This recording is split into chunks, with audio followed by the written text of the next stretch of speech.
I love this question, which is, what would you do if you weren't afraid? And I love thinking about that when I'm thinking about big life decisions. Like, what would I do if I weren't afraid? And it's usually like the big one, the bigger thing that I really want to do, but I'm afraid to do it. It's like, that's what I should do. My personal goal is to squeeze every ounce of potential out of whatever I have.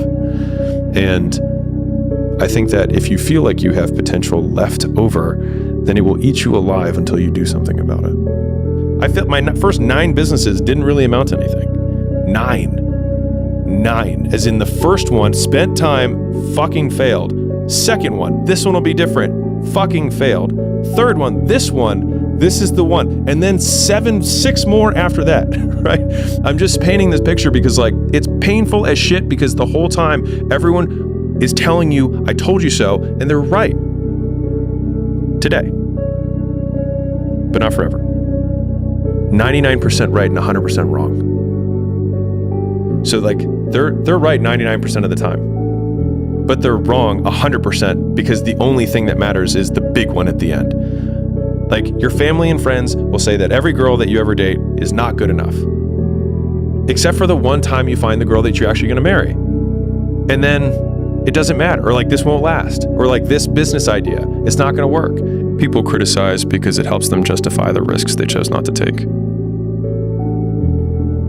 in the hopes that it'll dissuade you from doing it so that you can be in the exact same position as them, which then justifies that they made the right call.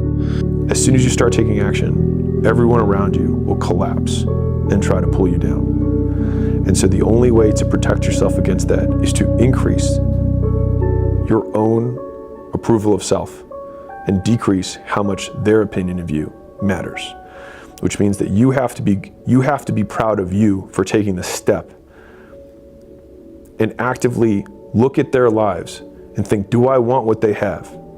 If the answer is no, then do not listen to what they say. They're going to be upset about it. And so one of the sayings I recently have that I like a lot, which is, there are no social obligations, only social consequences. And the people who want to deliver those consequences often do it by talking to you less and by avoiding you more.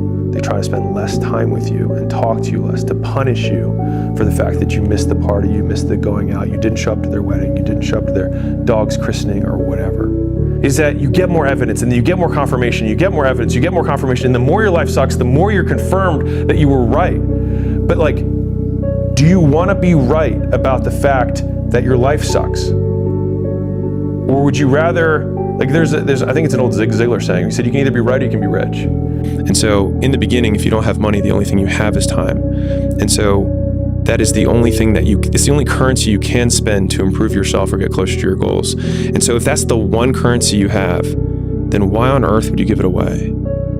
It's rarely the information or the intensity that makes things hard. It's the sticking with it that makes it hard. And so the desire that we have to quit is simply breaking the consistency. And so that's why consistency has always been the hardest thing for most people to achieve.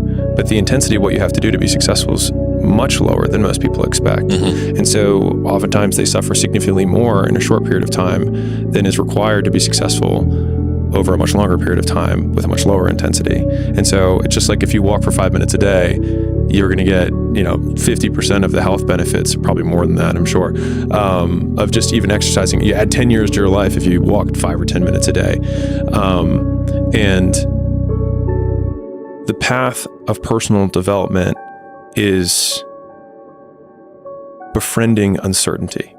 And so I obviously sit from the entrepreneurial perspective, but almost all decisions that you make in the beginning, you have incomplete data and you have to make decisions anyways. And so it's growing comfortable with taking your best bad guess and being directionally correct rather than searching for a perfect answer, because a perfect answer assumes perfect information, which you can only have after you begin. And so in some ways, making a decision is the perfect answer so that you can get the information feedback to then improve the quality of the decision later. And I think that one loop is what a lot of people miss out on, is that they obsess for years sometimes on the perfect pick, the perfect business, the perfect job, the perfect mate, when most of the times, beginning each step eliminates the next step, which means the information, the feedback that you get from walking gives you more about where to walk than trying to sit at the beginning in the darkness and pick a direction. And so one of the most common traits that people who are poor have is that it's always tomorrow. And so they never talk about anything in terms of today. And so it's about starting tomorrow, the diet on Monday, next year, my New Year's resolution. It's always pushing off. So rather than delaying gratification, they delay pain.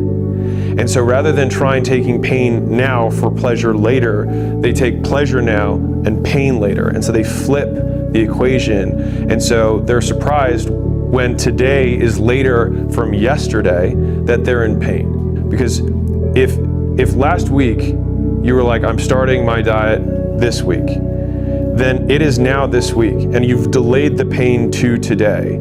And that means that the body you have right now is the result of the delayed pain that you are now forcing yourself to endure.